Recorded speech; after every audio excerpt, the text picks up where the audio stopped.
Hello, hello! C'est l'été et le temps du break estival, mais 1, 2, 3 pépites, ça continue. Et pour vous faire patienter d'ici la rentrée, je vous ai concocté quelques extraits bonus. Je m'explique. Je vous propose de retrouver les invités de mes 5 premiers épisodes, chaque semaine de ce mois d'août. Je vous livrerai quelques minutes que je n'ai pas gardées au montage initial, mais qui valent tout de même le coup. Je vous donne rendez-vous le 7 septembre pour l'épisode de rentrée aux côtés de Benjamin Muller. Et d'ici là, belle écoute des épisodes complets et ou bonus de Flore, Shiva, Anaïs, Tigrane et Delphine. Bel été à tous! L'humour était quand même toujours présent dans ta façon de vivre ta parentalité. Je pense qu'au tout début, je l'ai perdu, pour être tout à fait honnête. Ouais. Il y a eu quelques années où ça me faisait pas rire du tout. J'avais super peur qu'un truc se passe pas bien. J'essayais d'être parfaite. Je savais plus comment me positionner, quelle place accorder au travail, à la famille. Je me mettais une pression de dingue. Il fallait que je les accompagne bien dans tout ce qu'ils faisaient, leurs activités, l'école, machin. Et en même temps, plus je le faisais, plus je me sentais frustrée parce que j'avais besoin de m'épanouir moi, de m'autoriser à être moi. Enfin, j'étais pas du tout dans le bon équilibre. Donc il y avait ce sujet-là. Et puis, je pense qu'au bout d'un moment, je me suis dit, mais je suis plus moi. J'ai toujours eu besoin de me marrer, soyons francs. Et finalement, je rigolais quand mes enfants étaient bien, quand mes enfants rigolaient. Donc là, oui, c'était des super moments. Il y a plein de super souvenirs. Mais quand j'ai décidé de me détendre là-dessus, déjà en entendant que les autres vivaient un peu la même chose, et puis bon, on se dit, il y a quand même des parents depuis des millénaires, on n'est pas les premiers, il faut qu'on se calme un petit peu, quoi. Donc ça veut dire aussi fréquenter des personnes qui sont plus détendues, lire autre chose que des manuels de parents parfaits. Ça a été quoi tes sources d'inspiration, toi ? Bizarrement, j'étais pas très humoriste, etc. Après, si, il y a Florence Foresti, Motherfucker, juste délicieux, quoi. Exact. Ah ouais, et puis tellement juste, et voilà. Et c'est vrai que c'est vrai qu'il y a un pont entre tout ce qu'elle a dit et puis ce que vous proposez avec Parents épuisés. C'est clair. Et j'ai trouvé ça tellement jubilatoire que, en fait, je me suis mise à avoir un regard avec beaucoup plus de recul sur ma vie de parent. Et donc, quand on est plus détendu, en plus, les enfants le sentent, ils sont plus détendus aussi. C'est un espèce de cercle vertueux qui est top. Et c'est ça que j'ai voulu en fait insuffler aux autres parents de la communauté et que j'espère insuffler. Je pense qu'on n'y arrive pas trop mal parce qu'on reçoit beaucoup de messages de parents qui nous disent merci, c'est grâce à vous qu'on tient. Et je veux bien le croire parce que c'est vrai que parfois il suffit de bim, la petite punchline qui va bien et on se réveille de meilleure humeur et on se dit bon, on est tellement plein que quelque part ça annule la difficulté, je trouve. Je lance Parents épuisés. Comment tu te lances ? Qu'est-ce que tu fais au-delà de tes infographies qui cartonnent ? Comment tu crées ta communauté ? Déjà, j'avais l'habitude quand même de l'entrepreneuriat, c'était pas la première. Donc très vite, je me suis dit, il faut que je puisse en vivre rapidement, parce que c'est vrai que les infographies, c'est sympa, ça fait rire les gens et tout.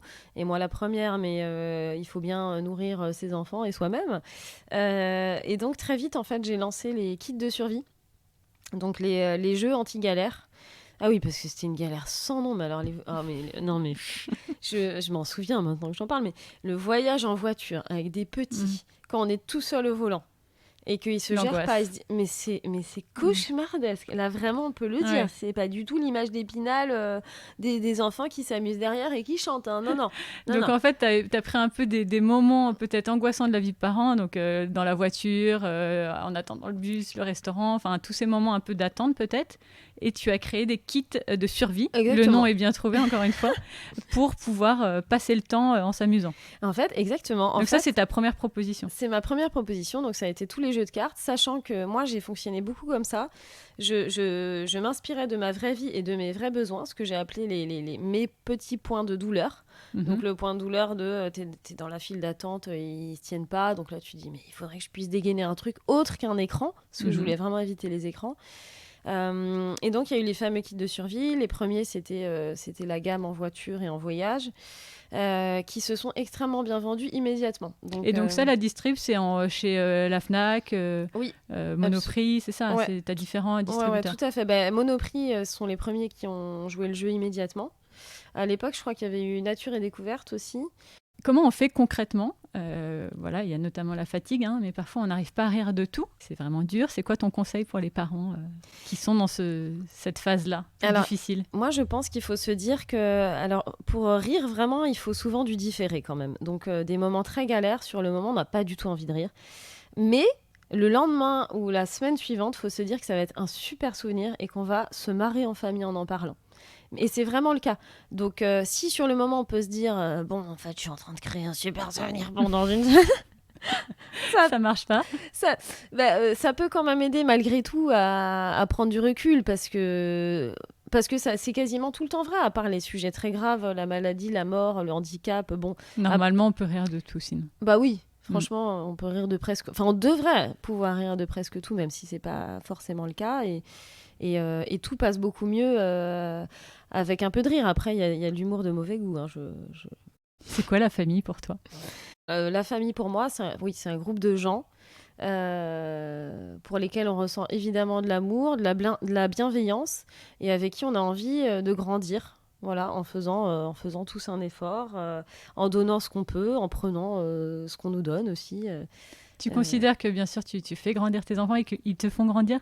Ah que oui, ouais. Ah que oui, bien sûr. Je suis d'accord, c'était une fausse question, mais ouais. en quoi vraiment tu as grandi avec tes enfants ?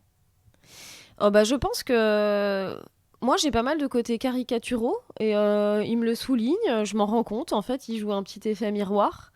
Et je me dis, finalement, ça me fait rire assez vite. Donc, et je me dis, c'est formidable parce que ce qui aurait pu devenir quelque chose des très rigides, grâce à eux, deviennent des sources de joie, d'échanges, des espèces d'aspérités sur lesquelles on va rebondir. Hier, il y a eu une panne de Wi-Fi. Les enfants sont sortis de leur chambre. On a discuté. Ils ont l'air sympas. C'est une réalité, ça ? Ouais, c'est une réalité, surtout quand ça grandit. Enfin, à partir de la 6e, où vous allez voir, tous les parents, même ceux qui disent qu'ils donneront pas de téléphone et tout ça, ils auront tous un téléphone à partir de la 6e, parce que bon, c'est pour nous, pour savoir où ils sont, tout ça. Bon, et du coup, c'est vrai qu'ils deviennent complètement addicts au Wi-Fi. Franchement, il faut quand même contrôler.